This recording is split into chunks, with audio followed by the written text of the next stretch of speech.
नमस्कार। साझा समाचारमा हार्दिक स्वागत छ। सुरु गरौं आजका मुख्य समाचार शीर्षकहरूबाट।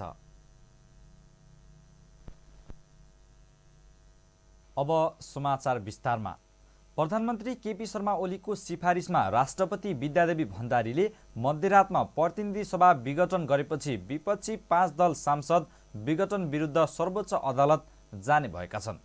शनिबार बालुवाटारमा बसेको नेपाली कांग्रेस, माओवादी केन्द्र, जसपाको उपेन्द्र यादव समूह, एमालेको माधव नेपाल समूह र राष्ट्रिय जनमोर्चाको संयुक्त बैठकले संसद विघटनले जनताको अधिकारमाथि हस्तक्षेप भएको भन्दै सर्वोच्च अदालतबाट कानुनी लडाई लड्ने निर्णय गरेका हुन्।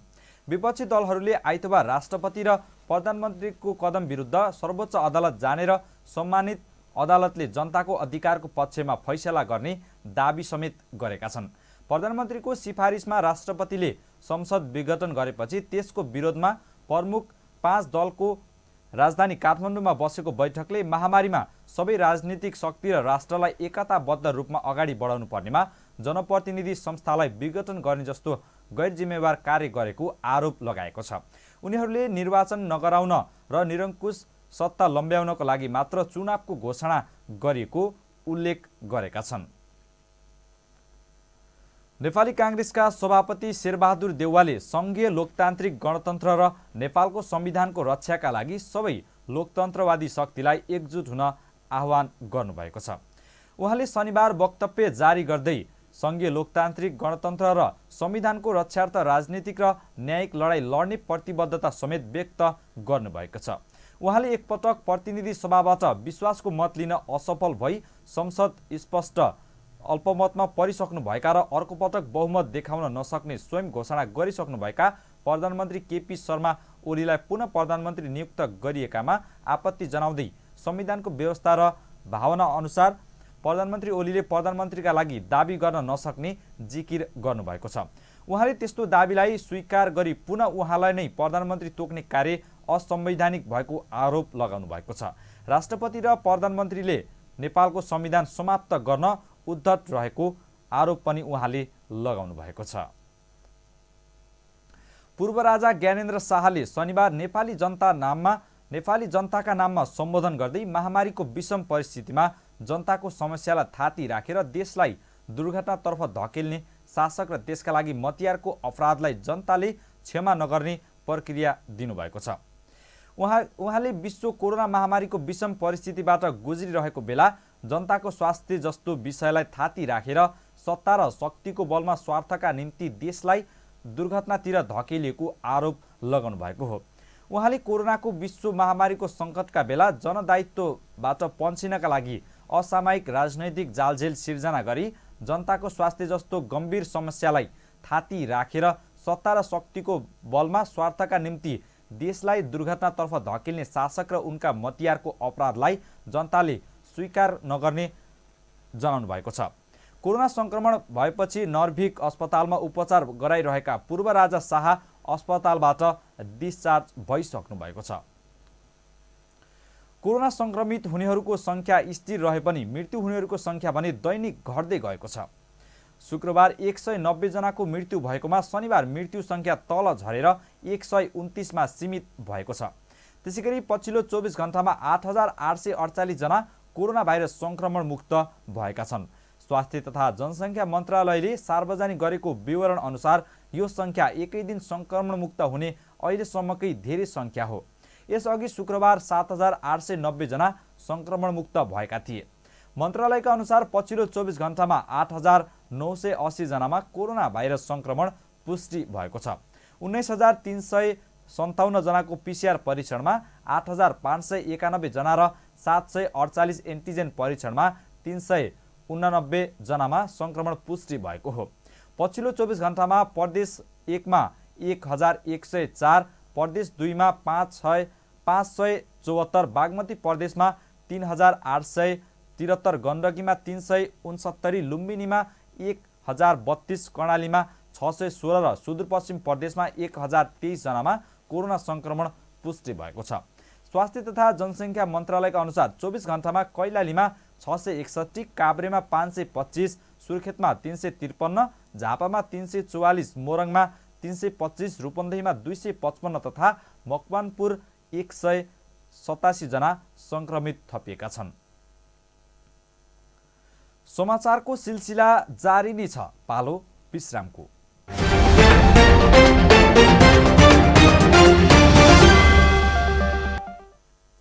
विश्रामपछि साझा समाचारमा पुनः स्वागत छ। अब बाँकी समाचार। नेपाली कांग्रेस लुम्बिनी प्रदेशका प्रमुख सचेतक फखरुद्दीन खानले लुम्बिनी सांस्कृतिक नगरपालिकालाई 10 थान अक्सिजन सिलिन्डर प्रदान गर्नुभएको छ। जनताको निस्वार्थ सेवा गर्नु नै नेताको धर्म हो भन्ने मूल मर्मका साथ कोभिडका बिरामीको अक्सिजनको अभावले मृत्यु नहोस् भन्ने मानवीय भावनाले अक्सिजन सिलिन्डर सहयोग गरेको नेता खानले बताउनुभयो।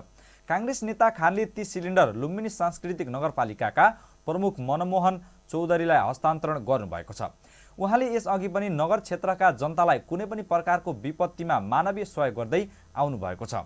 त्यसैगरी नेपाली कांग्रेस लुम्बिनी सांस्कृतिक नगरपालिकाका सभापति मोहम्मद सईद खानले पनि अक्सिजन सिलिन्डर हस्तान्तरणमा सहयोग गर्नुभएको नेपाली कांग्रेस लुम्बिनीले जनाएको छ।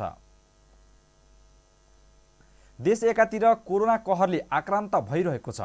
राज्यको सम्पूर्ण ध्यान कोरोना नियन्त्रण र समाधानमा केन्द्रित छ। यही अवसरको फाइदा उठाउँदै कपिलवस्तुको बाणगंगा नदीबाट नदीजन्य सामग्रीको दोहन चरम सीमा नागेको छ। ठेकदार पक्षको लापरवाहीले सीमा नागिसक्दा पनि सम्बन्धित सरकारवाला निकाय भने बेखबर बनेको छ। साझा ब्युरोको एक रिपोर्ट। भगवानदास गुप्ता स्मृति प्रतिष्ठान कपिलवस्तुले कपिलवस्तु अस्पताल र अस्थायी कोरोना अस्पतालमा शुक्रबारदेखि भोजनदान अभियान सञ्चालन गरेको छ। निषेधाज्ञाको विशेष परिस्थितिमा खाना नपाएर कोही पनि मर्नु नपरोस् भन्ने उद्देश्यले निशुल्क खाना अभियान सुरु गरेको प्रतिष्ठानले जनाएको छ। अभियान अन्तर्गत बिरामी र कुरुवालाई साँझ बिहान नै निषेधाज्ञा अवधिभर खानाको प्रबन्ध गरिएको संयोजक जीवननाथ पाण्डेले जानकारी दिनुभयो। निशुल्क खाना अभियान चलाएका प्रतिष्ठानका सदस्य सुदीप पौडेल र अशोक गुप्ता लगायत टिमलाई साझा प्रयास अभियानका संयोजक रवि ठाकुरले धन्यवाद व्यक्त गर्नुभएको छ।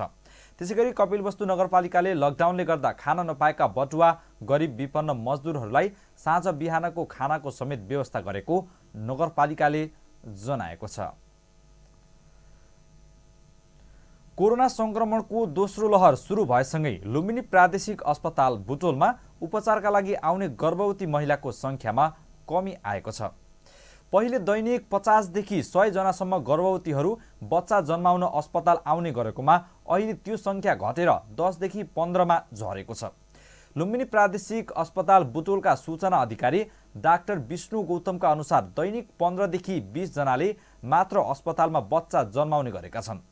प्रादेशिक अस्पतालमा पनि कोरोना संक्रमितको उपचार हुन थालेपछि गर्भवतीहरू कोरोना संक्रमण हुने डरले अस्पताल आउने संख्या धेरै कमी आएको हो।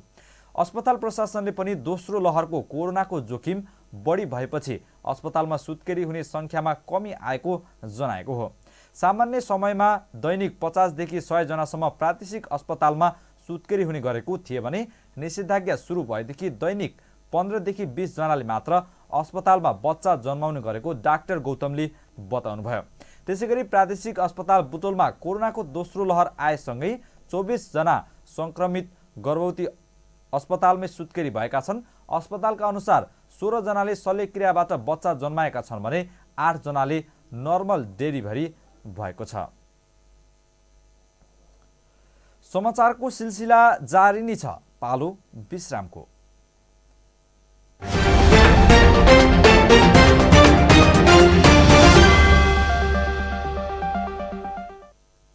विश्रामपछि साझा समाचारमा पुनः स्वागत छ। अब बाँकी समाचार। दाङ उपत्यकाभित्र पर्ने सबैभन्दा अग्लो पहाड थरकोटमा पुग्नका लागि ट्रेकिङ मार्ग बनाउन थालिएको छ। दाङ जिल्लाको तुलसीपुर उपमहानगरपालिका वडा नम्बर 3 र सल्यान जिल्लाको त्रिवेणी गाउँपालिकाको थरकोट लेकमा पुग्नका लागि तुलसीपुर उपमहानगरपालिकाले प्रधानमन्त्री स्वरोजगार कार्यक्रम अन्तर्गत ट्रेकिङ मार्ग बनाउन सुरु गरेको स्वरोजगार कार्यक्रम संयोजक किरण गौतमले जानकारी दिनुभयो। तुलसीपुर उपमहानगरपालिकाका वडा नम्बर 3 का वडाध्यक्ष वीरबहादुर विकका अनुसार 1100 मिटर ट्रेकिङ मार्ग बनाउन थालिएको हो। मार्ग निर्माणका लागि दैनिक 29 जनालाई श्रममा लगाइएको छ। विश्वकर्माका अनुसार सल्यान जिल्लाको त्रिवेणी गाउँपालिकाले थरकोटमा मन्दिर निर्माण गर्ने सुरु गरेको थियो। पछिल्लो समय तुलसीपुर उपमहानगरपालिकाले त्यस क्षेत्रमा बजेट विनियोजन गरेर काम थालेको छ। रूपन्देहीमा पछिल्लो 24 घण्टामा 531 जनाले कोरोना जितेसँगै कोरोना जित्नेको कुल संख्या 19,226 पुगेको छ। जिल्लामा कोरोना संक्रमितसँगै मृतकको संख्या पनि घट्दै आएको छ। पछिल्लो 24 घण्टामा 640 जनाको आरटीपीसीआर विधि मार्फत कोरोना परीक्षण गर्दा 167 जनामा संक्रमण पुष्टि भएको स्वास्थ्य कार्यालय रूपन्देहीले जनाएको छ। जिल्लाको बुटोल उपमहानगरपालिकामा 49 जना, तिलोत्तमा नगरपालिकामा 29 जना, सिद्धार्थ नगरपालिकामा 24 जनामा कोरोना संक्रमण पुष्टि भएको छ। त्यस्तै सैनामैना नगरपालिकामा भने 15 महिला र 16 पुरुष गरी 31 जनामा संक्रमण पुष्टि भएको छ। यो सँगै रूपन्देहीमा कुल संक्रमितको संख्या 24,848 पुगेको छ भने शनिबार 2 जनाको मृत्यु भएसँगै कुल मृतकको संख्या 388 पुगेको छ। हाल रूपन्देहीमा 5,194 सक्रिय संक्रमित उपचाररत रहेका छन्। जिल्ला प्रशासन कार्यालय गुल्मीले कोरोना उपचार तथा रोकथामका लागि आफूखुसी रकम जम्मा नगर्न आग्रह गरेको छ। जिल्लामा कोरोना नियन्त्रणका लागि भन्दै आफूखुसी रकम जम्मा गर्ने गरेको सूचना आएको भन्दै यसलाई तत्काल रोक्नका लागि जिल्ला प्रशासन कार्यालय गुल्मीले निर्देशन दिएको सहायक प्रमुख जिल्ला अधिकारी नारायण भण्डारीले जानकारी दिनुभयो। यदि कसैले प्रशासनको निर्देशन नमानी रकम जम्मा गरेको पाइएमा प्रचलित कानुन बमोजिम कारबाही गरेरै छाड्ने प्रशासनले चेतावनी दिएको छ। यदि कसैले स्वैच्छिक रूपमा रकम जम्मा गर्न चाहेमा राष्ट्रिय वाणिज्य बैंक सिंहदरबारको शाखामा रहेको कोरोना संक्रमण रोकथाम नियन्त्रण तथा उपचार कोषको खातामा जम्मा गर्न पनि प्रशासनले आग्रह गरेको छ। विगत 10 दिनदेखि रोकिएको सगरमाथा आरोहण शनिबारबाट पुनः सुरु भएको छ। आरोही गाइड र कामदारहरूमा कोरोना संक्रमण हुँदा र ताउते चक्रवातले मौसममा प्रभाव पारेपछि आरोहण स्थगित भएको थियो। 10 दिनपछि सगरमाथाको चुचुरोमा शनिबार आरोहीहरू पुग्ने 7 समिट ट्रेकका निर्देशक टासी लाक्पा शेर्पाले जानकारी दिनुभयो। आरोहण लक्ष्यका साथ शुक्रबार नै दर्जनौं आरोहीहरू चौथो क्याम्प पुगेर बसेको उहाँले जानकारी दिनुभयो। यसअघि बहराइका राजकुमार शेख मोहम्मद हमाल अलिफा सहित 50 जना भन्दा बढी आरोहीले आरोहण गरिसक्नु भएको छ। बाँकी रहेका आरोहीहरूले भने शनिबारबाट नियमित रूपमा आरोहण गर्ने तयारीका साथ आधार शिविरबाट बाटो लागेको एजेन्सीहरूको भनाइ छ। ताउते चक्रवातले क्षति पुर्याउने भन्दै जल तथा मौसम विज्ञान विभागले पर्वतारोहीहरूलाई सतर्क हुन सूचित गरेका थिए कि कोरोना संक्रमणका कारण पनि आरोहण स्थगित भएको थियो भने केही आरोहीहरू भने संक्रमित बनेपछि आरोहण रद्द गरी फिर्ता भइसकेका छन्। बाँकेमा कोरोना संक्रमणको उपचार हुँदै आएको भेरी अस्पताल र शिक्षण अस्पतालमा शनिबार थप 8 संक्रमितको मृत्यु भएको छ। नेपालगञ्ज स्थित भेरी अस्पतालमा 4 र शिक्षण अस्पताल कोहलपुरमा 4 गरी 8 जनाको मृत्यु भएको जिल्ला कोभिड संकट व्यवस्थापन केन्द्रका स्रोत व्यक्ति तेज ओलीले बताउनुभयो। उहाँका अनुसार मृत्यु हुनेमा कोहलपुर नगरपालिका 10 निवासी 44 वर्षीय महिला, तुलसीपुर उपमहानगरपालिका 10 दाङ निवासी 52 वर्षीय पुरुष, कोहलपुर 6 निवासी 52 वर्षीय महिला, भीमदत्त नगरपालिका 2 कञ्चनपुरका 54 वर्षीय पुरुष र जोशीपुर गाउँपालिका 1 कैलालीका 50 वर्षीय पुरुष रहेका छन्। यसैगरी नेपालगञ्ज उपमहानगरपालिका 6 निवासी 50 वर्षीय पुरुष, मधुवन नगरपालिका 7 बर्दिया निवासी 57 वर्षीय पुरुष र लमही नगरपालिका 2 दाङ निवासी 68 वर्षीय महिलाको पनि उपचारका क्रममा मृत्यु भएको छ। यो सँगै बाँकेमा कोरोना भाइरस संक्रमणका कारण उपचारका लागि जिल्ला बाहिरबाट आएका 227 र जिल्लाकै 272 जनाको मृत्यु भइसकेको जिल्ला कोभिड संकट व्यवस्थापन केन्द्रले जनाएको छ। साझा समाचारमा अब पालो अन्तर्राष्ट्रिय समाचारको।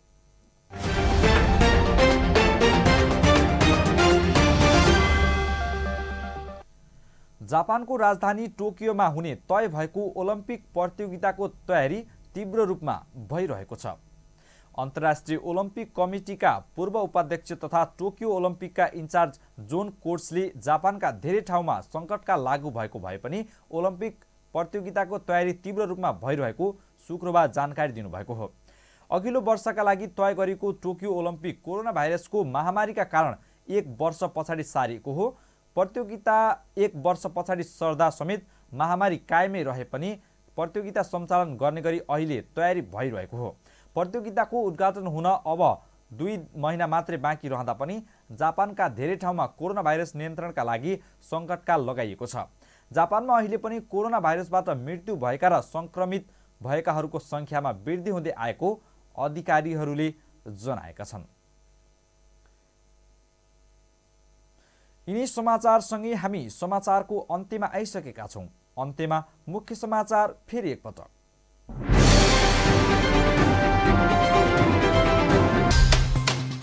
संसद विघटनको विरुद्ध 5 दल न्यायका लागि सर्वोच्च जाने, जनताको अधिकारमाथि हस्तक्षेप भएको दाबी।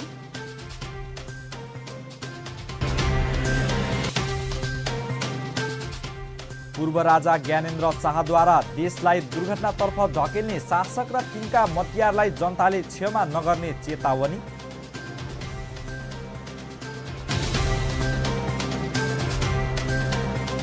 र कपिलवस्तुको बाणगङ्गामा नदीको अवैध दोहन प्रस्तुत गर्यौं विशेष रिपोर्ट।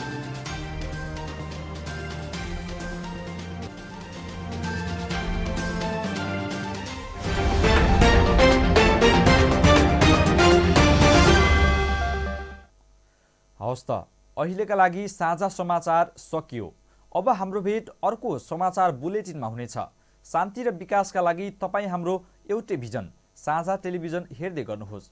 कोरोनाको जोखिम उच्च रहेकोले सबै स्वास्थ्य मापदण्ड अपनाई सतर्क रहौं। नमस्कार।